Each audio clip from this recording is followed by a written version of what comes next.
Bismillahirrahmanirrahim. Rabbi shrah li sadri wa yassir li amri wahlul 'uqdatan min lisani yafqahu qawli. Oh God, help me to translate my knowledge to the people and let them understand what I'm saying.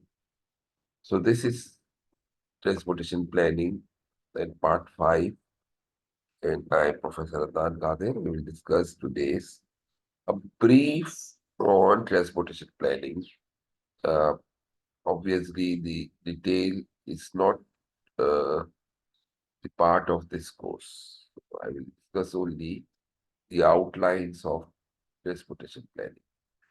So, a transportation planning process, we have 4-step transport planning process in which first we have the data, and to that data, we the first step is the trip generation, and then the trip distribution. We collect data for the modal choice and then the trip assignment. Once we do that, we input all those uh, transportation network and data, and we get the data about the trip distribution generation, trip distribution, modal choice, and trip or traffic assignment. As a result, we get an output in terms of estimated trips, estimated modal shares, estimated travel speeds, and estimated travel delays. Some of you who have not heard this word trip. Trip is one-way movement from one place to another. Sometimes people confuse the word trip in which you move from one place and then back to your other place. So is these are actually two trips, one from one place to another and then back to your original place. This is actually two trips. So trip is a one-way movement between two places. Let's define trip generation. It is the decision to travel for a specific purpose. For instance, when I made my decision to eat lunch. So this is my decision to have a trip. How much do people use the transportation system? Why do people use the transportation system? Where can the different types of activities satisfied? We still have to know the answer uh, to actually know the where to travel for my specific purpose. Then there is a trip distribution. It is the choice of destination. For instance, I have decided to have a lunch. So whether my desire is to go to a particular restaurant or the nearest restaurant. My, the trip distribution, the trip length will be different. My modes may be different because if it is a nearest restaurant, I may walk.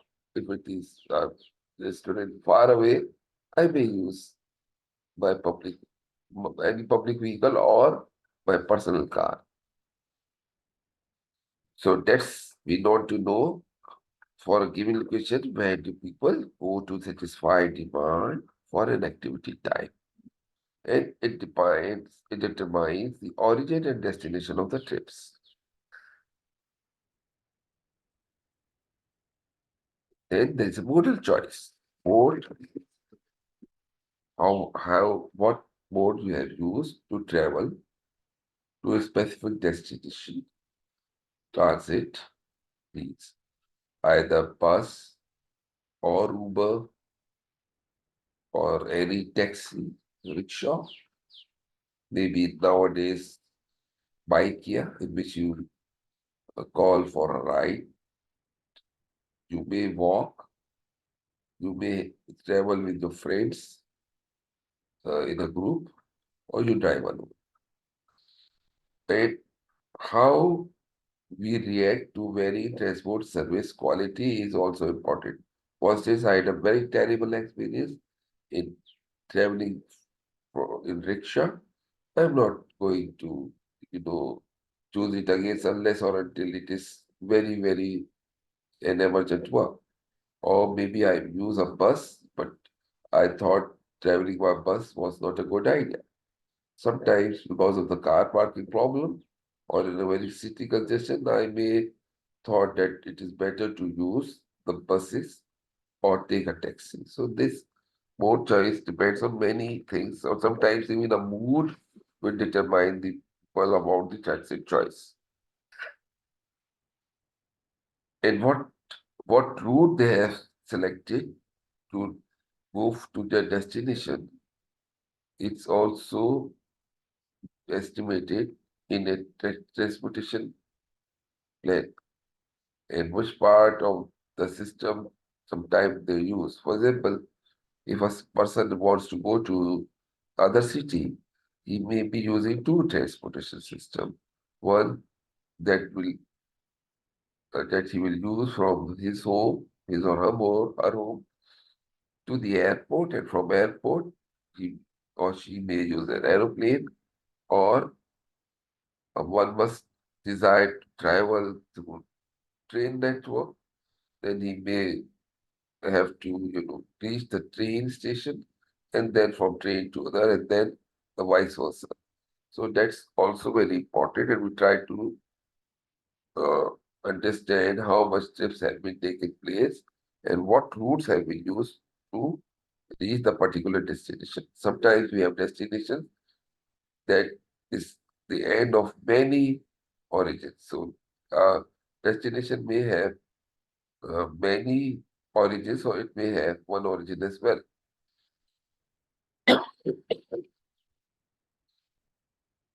Now, all the air traffic data, all the transportation planning depend on the demographic pattern, demographic condition of that area.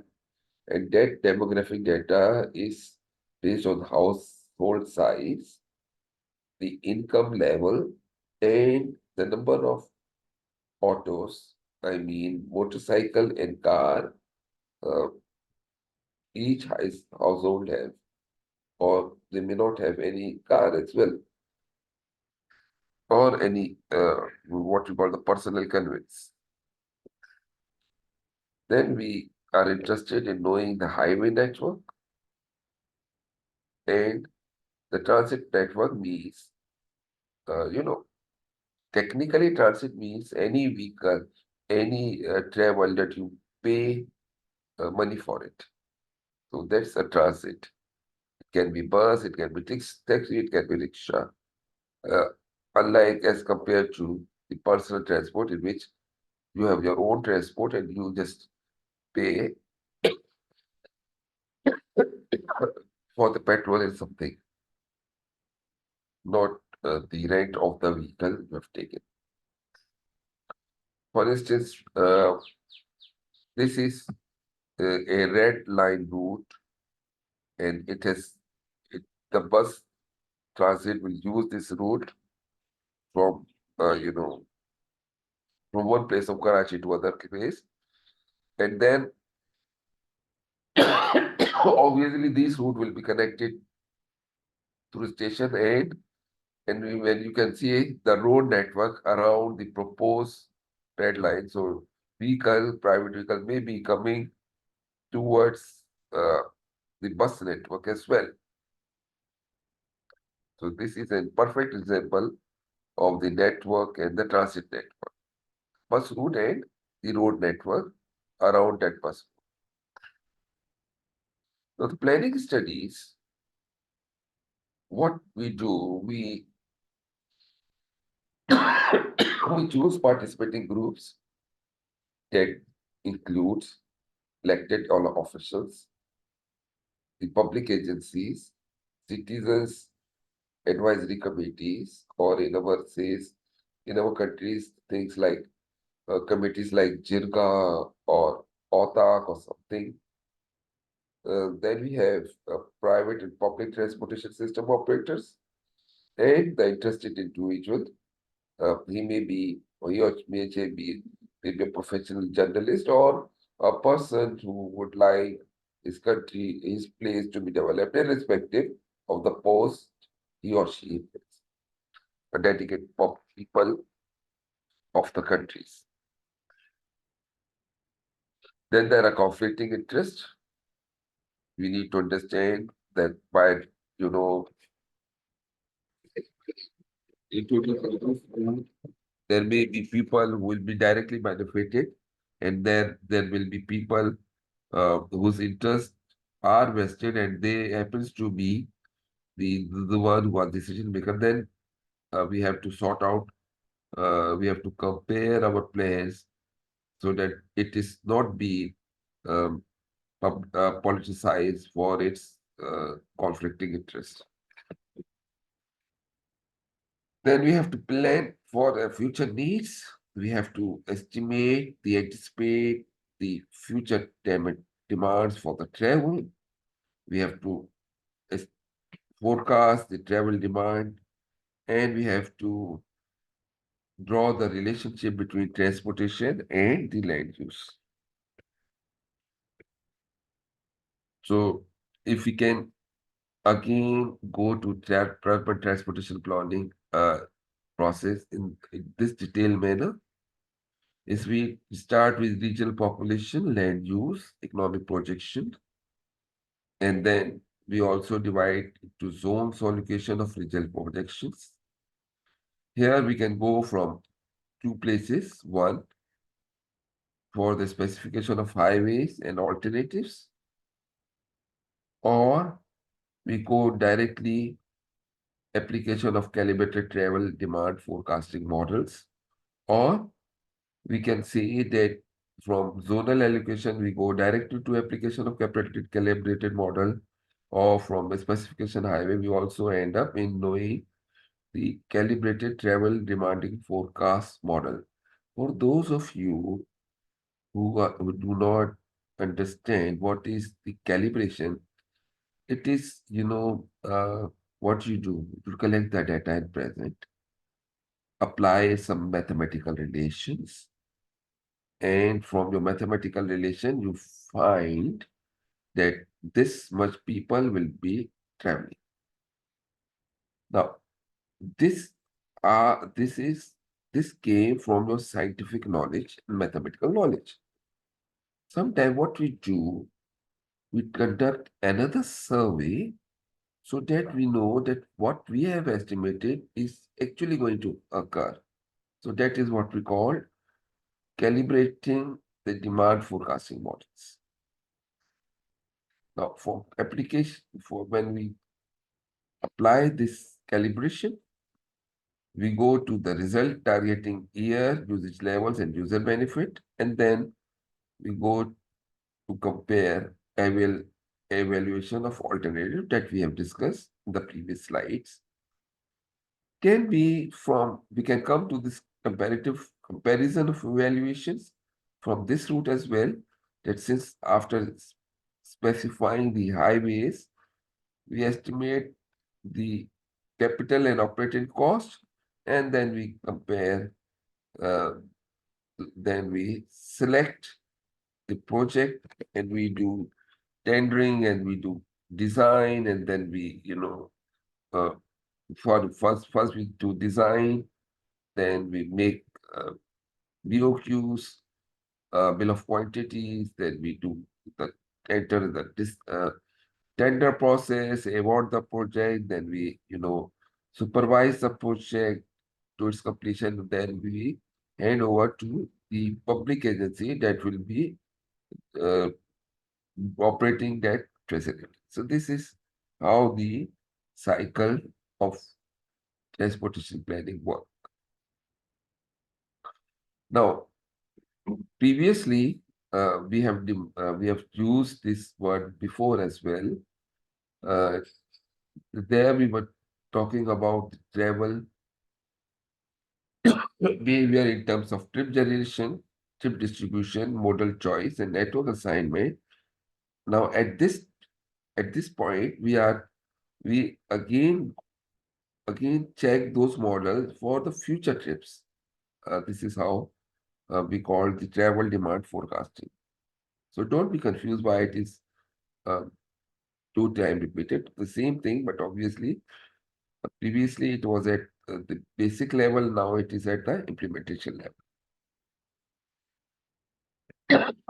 Huh. Now, in order to we select the study area. We clearly define the area under consideration. Where does one entity end? And may be confined by the coral county boundaries, jurisdictions, town in the city like Karachi. We have what called we have uh, divided Karachi in 6 or 7 jurisdiction areas. Uh, so that's how we have divided this study area for the survey. And in order to know the travel analysis zone, we we divide a select area on the basis of homogeneous activities because we think residential and commercial industrial all have same pattern of trip generation. Residential will normally operate on their um, consistently on their travel behavior. We can say the travel habit of all of these areas uh, are different. Or we can have TAZ of one city block or one large as 10 square miles area. Sometimes we divide our zonal areas in terms of major roads, in terms of the rivers, that from one side, this is on one side of the river, this is east part, the other side is the west part. Sometimes, this uh, sewerage, stormwater drainage define the boundaries.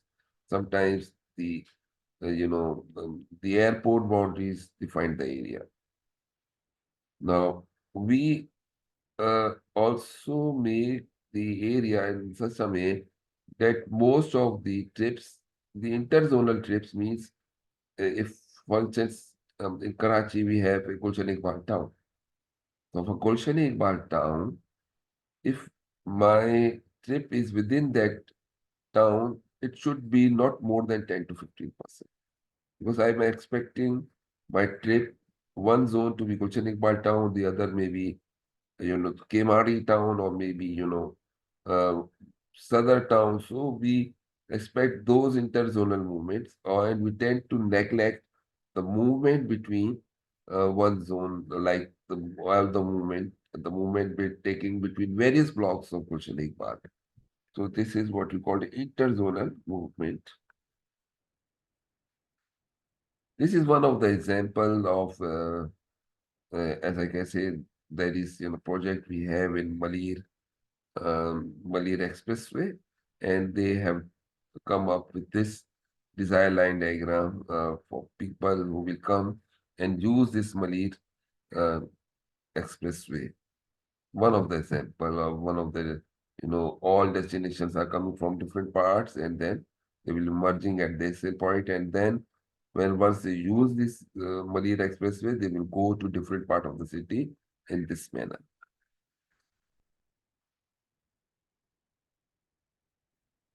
Now, the study areas, we can divide study areas into links and loads, simple presentation of geometry of the transportation system. Major roads, usually we divide it in the major roads of transportation routes. The section of roadway is the link.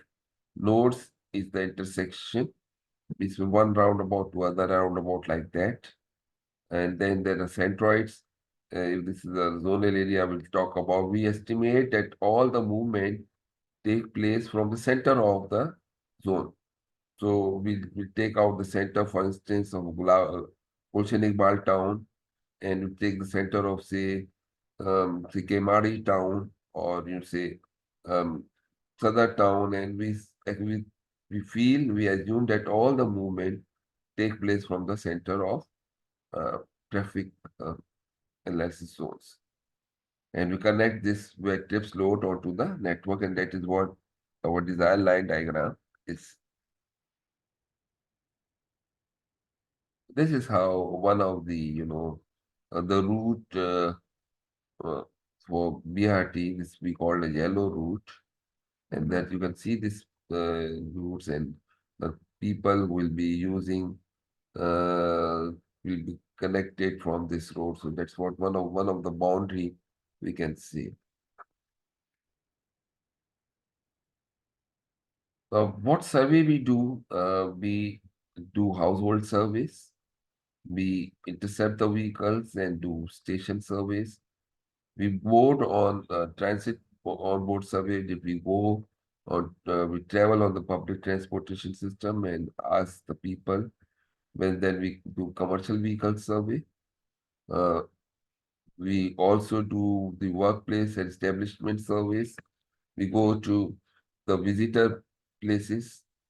We go to the parking places. We can nowadays we can do surveys through using mobile SMS servicing, and we can do survey through email. Just now, I have a brief on all of these.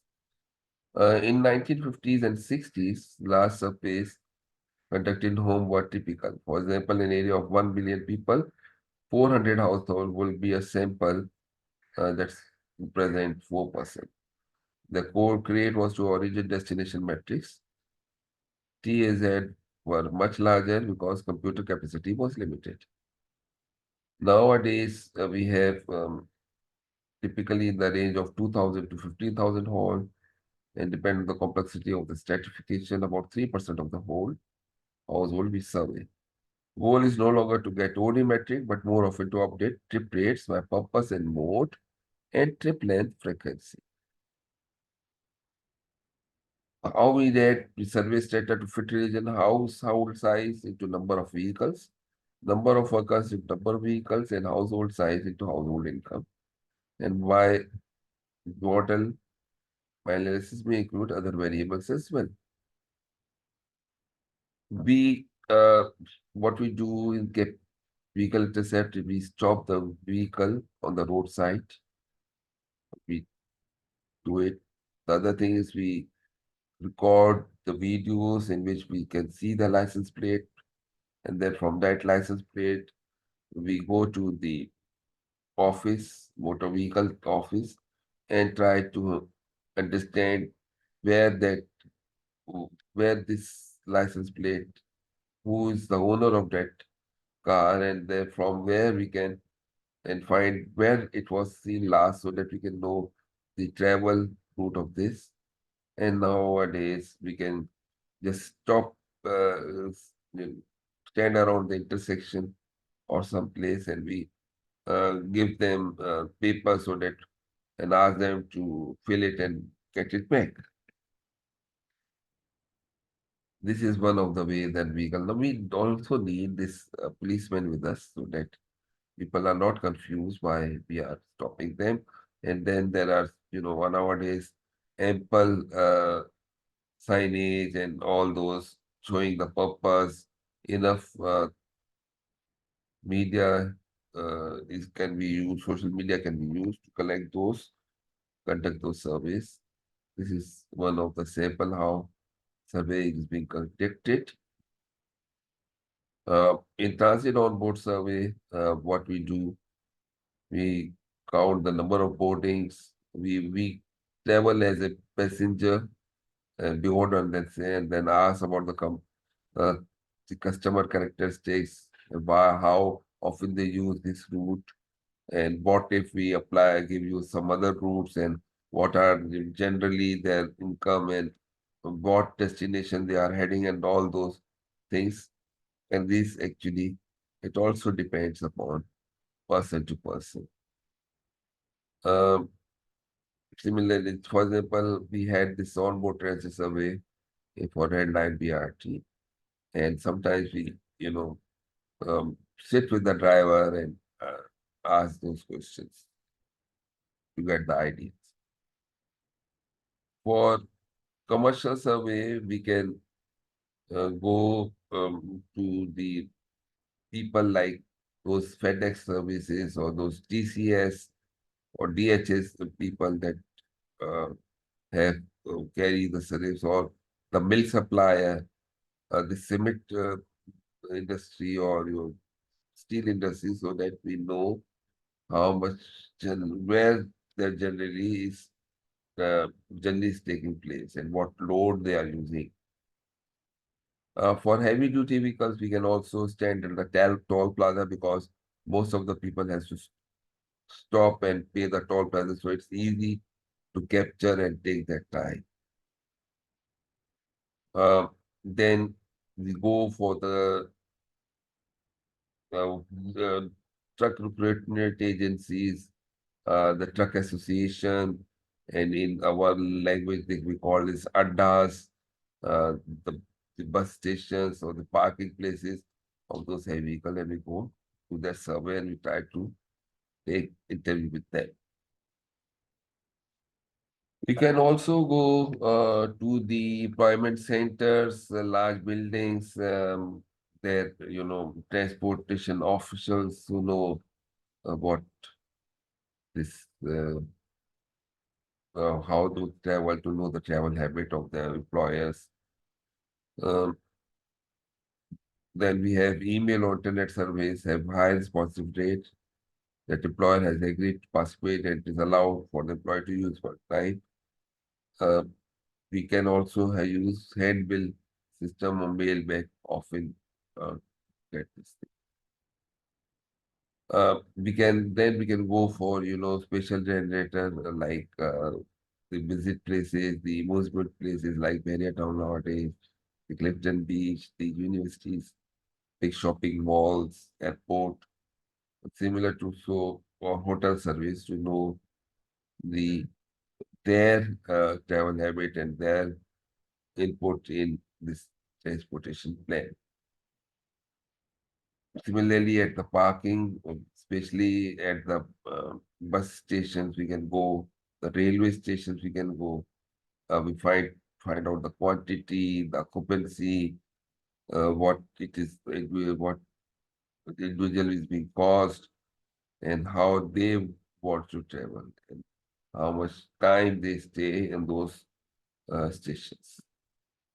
Uh, Nowadays, we can use internet service providers to get survey of the area, and we can also pay some price to uh, the telephone mobile service operator and get our message floated and wants to know the travel demand of one area to other. So that's what is the summarized travel transportation planning is. I hope my presentation uh, is good to understand and I've conveyed what I wanted to. Thank you and take care.